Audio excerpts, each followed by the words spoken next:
and it's well merited and well deserved. They've outplayed Pakistan. And that'll do. Chinese, Bangladesh have got there. A single, a scrappy single, but they played so well. What an upset. Yes, hands in the air. It's gone through. What an innings, what a day for Bangladeshi cricket. They've done it. Bangladesh have done it. Terrific shot. My, what an effort this has been. Goes for hero, bowled in. The Bangladesh Tigers have knocked the England Lions out of the World Cup. Get it. The mighty Bangladesh have knocked New Zealand out. ODI format, যে ফরম্যাটকে বলা হয় Bangladesh cricket টিমের favourite format, কিন্তু এই ফরম্যাটটি বাংলাদেশ টিমের favourite হওয়া সত্ত্বেও Bangladesh cricket টিমের এই ফরম্যাট অর্জন খুব একটা নেই বললেও চলে। কিন্তু অন্য ফরম্যাটের তুলনায় এই ফরম্যাট আমাদের অর্জন কিছুটা হলেও বেশি, যেহেতু 2025-এ আইসিসি চ্যাম্পিয়ন্স ট্রফি শুরু হতে যাচ্ছে এবং এই টুর্নামেন্টটি ওডিআই ফরম্যাটে হয়। তো তাই আজকে আমরা দেখব বাংলাদেশ ক্রিকেট টিমের ওডিআই ফরম্যাটে এমন কিছু ঐতিহাসিক জয়, যে জয়ের মুহূর্তগুলো মনে পড়লে শরীরের লোম দাঁড়িয়ে যায় এবং সেই জয়ের মুহূর্তগুলোকে মনে করিয়ে দেয়।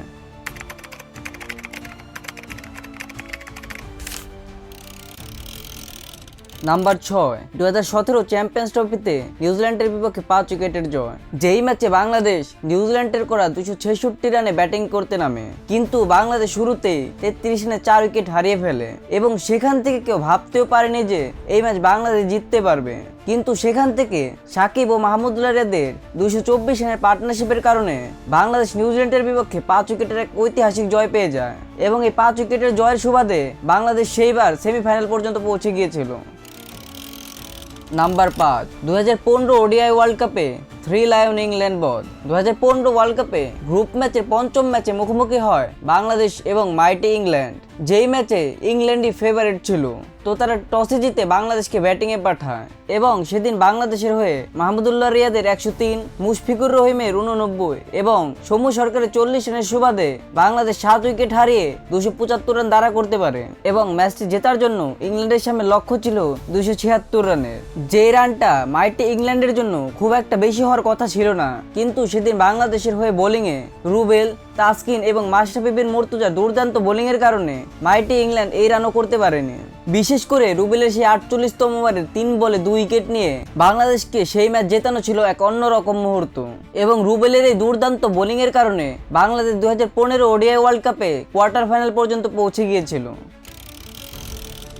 নাম্বার 4, 2007 ওডিআই ওয়ার্ল্ড কাপে ভারতের বিপক্ষে 5 উইকেটের জয়। 10 মার্চ 2007 ওডিআই ওয়ার্ল্ড কাপে গ্রুপে নিজেদের প্রথম ম্যাচে মুখোমুখি হয় বাংলাদেশ ও শক্তিশালী ভারত এবং সেই ম্যাচে টিম ইন্ডিয়া টসে জিতে ব্যাটিংয়ের সিদ্ধান্ত নেয়, কিন্তু তারা বাংলাদেশের বোলিংয়ের সামনে দাঁড়াতেই পারেনি এবং সেই ম্যাচে টিম ইন্ডিয়া মাত্র 191 রানে গুটিয়ে পড়ে এবং সেই ম্যাচে বাংলাদেশের হয়ে তামিম ইকবালের 51, সাকিবের 53, মুশফিকুর রহিমের অপরাজিত 56 রানের ইনিংসের বদলতে বাংলাদেশ 9 বল হাতে রেখেই পেয়ে যায় 5 উইকেটের এক ঐতিহাসিক জয়।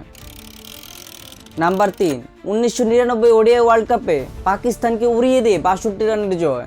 এই ম্যাচটিতে পাকিস্তান টসে জিতে প্রথমে বোলিংয়ের সিদ্ধান্ত নেয় এবং বাংলাদেশ সেই সময় পাকিস্তানের বোলিং সেনসেশন ওয়াকার ইউনুস, শোয়েব আখতার, ওয়াসিম আকরামদের বোলিংয়ের সামনেও 223 রানের স্কোর দ্বারা করতে পারে এবং এরপর দুর্দান্ত বোলিং ও ফিল্ডিংয়ের সুবাদে বাংলাদেশ গ্রুপের আগের 4 ম্যাচে জিতে আসা দুর্দান্ত পাকিস্তান দলকে 61 রানে অল আউট করে দেয় এবং এর ফলে 62 রানের এক ঐতিহাসিক জয় পেয়ে যায় বাংলাদেশ।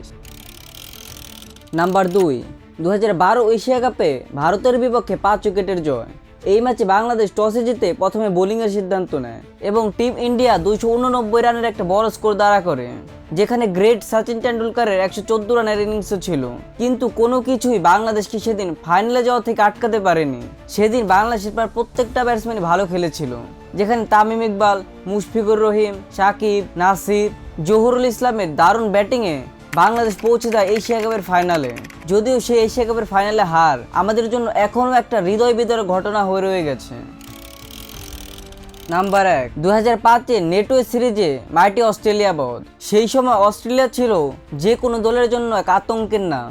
আর সেই অস্ট্রেলিয়ার বিপক্ষে বাংলাদেশ সেই সময় 4 বল হাতে রেখে 5 উইকেটের এক অবিশ্বাস্য জয় তুলে নিয়েছিল, যেখানে আশরাফুলের সেই 101 বলে 100 রানের ইনিংসের কথা এখন অনেকের মুখে শোনা যায়। তো বুঝতেই পারছেন সেই সময়ের অস্ট্রেলিয়া টিমের বিপক্ষে জয় ডেফিনেটলি একটা বড় অর্জন ছিল বাংলাদেশের জন্য। তো আপনার কাছে কোন জয়টা বেশি ঐতিহাসিক বলে মনে হয় সেটা আপনি কমেন্ট বক্সে জানাতে পারেন, এবং কোন ম্যাচটি আপনি টেলিভিশনের সামনে বসে দেখেছেন সেটাও কমেন্ট বক্সে জানাতে পারেন। আর এই ভিডিওটি যদি আপনাদের কাছে ভালো লাগে তাহলে এই ভিডিওটিতে অবশ্যই একটি লাইক করে দেবেন, এবং আরও ক্রিকেট রিলেটেড ভিডিও পেতে অবশ্যই চ্যানেলটি সাবস্ক্রাইব করে রাখবেন। তো দেখা হচ্ছে নতুন কোনো ভিডিওতে। তো ততক্ষণ পর্যন্ত সবাই ভালো থাকবেন, নিজের খেয়াল রাখবেন এবং স্পোর্টসের সাথেই থাকবেন।